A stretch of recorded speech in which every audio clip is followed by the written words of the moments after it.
È stata una grandissima vittoria, siamo stati molto, molto felici, ma soprattutto molto felici del percorso che è stato fatto, perché non è stato un percorso semplice. Nonostante fossero le favorite nello sport, nulla è mai scontato e allora ecco che la CDA Talmassons finalmente ha potuto festeggiare. Il sogno è diventato realtà e dopo solo un anno di purgatorio le ragazze di coach Palazzoli sono tornati in A1 grazie al successo ottenuto in trasferta contro la SMI Roma Volley per 3-0 all'ultimo turno del pool promozione. Un risultato arrivato alla prima esperienza da head coach proprio di Fabio Palazzoli, ex vice di Barbieri, capace di trascinare un gruppo ricreato da zero la scorsa estate. In tutti i ruoli che ho ricoperto in questi anni o anche in quest'estate con la nazionale, io ho sempre detto che ognuno quando fa il proprio lavoro lo fa al massimo e sa di farlo nel miglior modo possibile.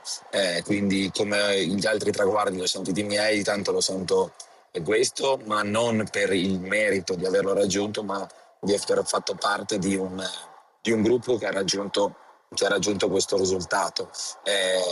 Quindi è stato bello essere accanto a queste ragazze che entravano in campo ogni giorno con il coltello tra i denti, perché avevamo forse tutto da perdere. Un campionato combattuto dall'inizio alla fine, giocato punto a punto, partita dopo partita. Un campionato che per assurdo è stato vinto forse nella testa dopo la grande delusione della sconfitta in Coppa Italia contro Costa Volpino e anche dopo l'infortunio del capitano che ha responsabilizzato tutto il gruppo. Nel momento di difficoltà, dove abbiamo perso un giocatore che fino a quel momento è sempre stato in campo, che era il capitano, la squadra ha reagito nel miglior modo, integrando tutti quelli che entravano a far parte della squadra come se fossero dei titolari da inizio stagione. Di aver capito cosa mentalmente potevamo fare dopo una sconfitta come pesante, come quella della finale di Coppa Italia giocata in casa, io ho pensato: ok, queste ragazze adesso non avranno più questo peso nella testa della sconfitta. E adesso, quindi, è giustamente tempo di festeggiare.